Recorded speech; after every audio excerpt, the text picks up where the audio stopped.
life's been like, it's cool because I've learned a lot. I've been challenged a lot. And then to see me still here and doing good things, I'm stoked about it. Yeah, did you think when you went through everything that it would end up like that? I could definitely see it going not the A right different way. It could have Yeah. easily. Yeah. I could have easily, when I got suspended, being like, F this, I'm out. Yeah. No, I got some help from some people getting a bike, and Mark from now that owns AEO or the REP suspension. Like, dude, I was at the track riding, training. I was around, the people I needed to be. Yeah. And that was a hard time in my life too. Like I was getting challenged from personal stuff and from racing. Yeah. So like at that time I did the right thing. I could have easily gone down a It bad is path. true. It is true, man. Like, you were married and you had like a bunch of shit all kind of going down at that same time, and you could have been pretty bitter, I'm sure. Yeah, no, I mean, I definitely had some days for sure, we all do, but it's the experiences that we go through and challenges we get faced with that make us who we are. So like, I think accepting challenges and challenging times of your life is important. It's really important because everyone goes through it. Yeah. Everyone. You're not the only one. It's not poor you in any situation, Everybody goes through stuff. So what happened with the suspension?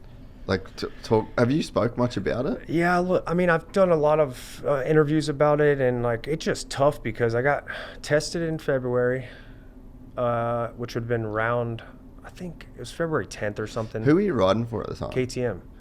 And I just started getting going. Yeah. Like I literally I was at the peak of my 450 career. Really? Yes.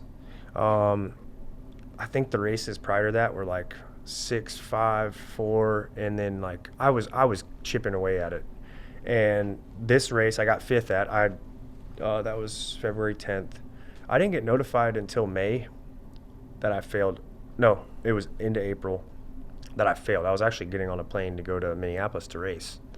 Got an email from WADA and FIM, like, you're suspended.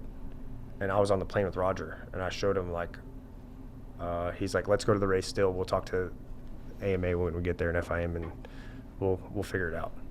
Well, from that point until, dude, it was 6 months before I heard anything.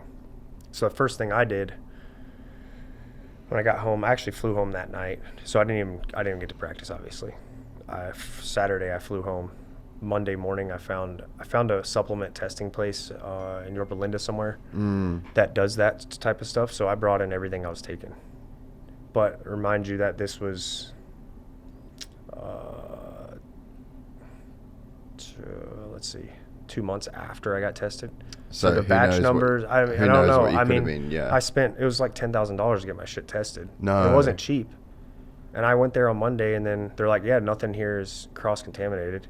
And I'm like, I don't know what to do. And then I didn't have much communication with WADA over the next like 6 months. And then finally, I want to say it was like 9 months came. So that way, once I knew how long I was going to be suspended, I think it was right around the 10-month range, I found out that I was going to be suspended for 2 years. So it was a blessing, actually, when I look back on it, because I believe I didn't do anything wrong. I believe that I wasn't intentionally trying to do anything or take anything I wasn't supposed to. I trained my ass off that whole time. And me not knowing for 10 months was a good thing. If you knew day one that it was 2 years, I probably would have, bye. Yeah. I'm out. But it kept me in the loop. It kept me hungry. And so, yes. Because you had a little bit of hope. Yes, I had hope. It was false hope, but you had hope. But then at the 10-month mark, I'm like, I made it this far already. You know what I mean? Yep. But if I would have found that 2 years right away, it would have been way harder. Because you really only had a year and 2 months. Yeah. So it was kind of gnarly. So what was it that you ended up getting popped for? 5-methylhexamine, 2-amine. So it's like found in pre-workouts. So it's similar to the compound that I think Christian got in trouble with. But basically, it's found, if you look it up, most of the time it's found in pre-workouts. Were you taking pre-workout back then? I mean, I was on the Mind Effects and a group of supplements that I got through a doctor in Florida, through Alden, and none of it was bad. Like, I look at it now and I'm like, none of this is bad. You know what I mean? So like, it's just hard to look at, but honestly, it's a blessing because it set me up to be in the position I am now. Yeah. If that suspension wouldn't have happened, I don't know where I'd be. That suspension set me up to come back to racing, to see, honestly, when I came back, I wanted to come back and pick up where I left off, but it wasn't as easy as that. It's not.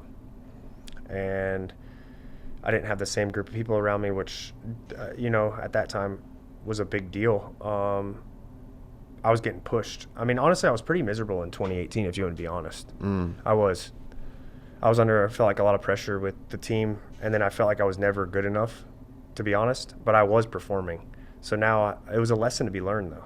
I look back on it, I'm like, this is a cool story because I was miserable, but my results were good. What were your results? You were like top 5 pretty much, right? Yeah, like A1, I think I got 9th, but I think I was chipping away at 5th in the championship in Supercross when I got suspended. Yeah. I was within 6 points or so, and I was building up to that. So I would say I would probably be close to 5th in points if I would have been able to finish the season. And I missed a podium opportunity in Indy. I cut down in a rut, and Dean went tight, and we collided, and I missed the podium. But at the end of the day, I was in second place the whole race. So, I knew I was on my way. So, in the next race, I got 4th, and then I got suspended. So, it's hard to look at it that way, but it's cool. It's awesome. I had a good experience, even though it's challenging. How was the experience of WADA and, like, the appeals and the process? Like, is it a pretty terrible experience to go through? It was pretty bad for me. Like, I would send an email, and I wouldn't get an email back for months. Like, I felt like a piece of dirt because, like, I'm like, well, you know what I mean? I'm like, what's the deal here? I'd rather them, at the time I was frustrated because I just want to know the answer. But like I said, me not knowing for 10 months was a good thing when I look at it now. Yeah. But that whole process, like, it always seemed so, it was very frustrating as a fan. Like the James thing. Yep. It's like, okay, he had a prescription for it, didn't fill out properly. There should be some checks and balances in place to make sure that the best guys in the sport aren't getting completely fucked. Basically protected. I didn't feel protected by by the organization at all. I feel like they should. And I think there are instances where maybe it could be the other way. Like if someone's intentionally doing shit and knows it, and they catch them red-handed, it's like, well, yeah, but I still think it should be black and white, and they should be able to work with you. Yeah, and I wonder, I mean, I guess I don't know too much about it all, but it's like the whole innocent until proven guilty thing. Yeah. I mean, it just really seems it's just like, hey, done, guilty, here's the sentence, see you in 2 years, fuck off.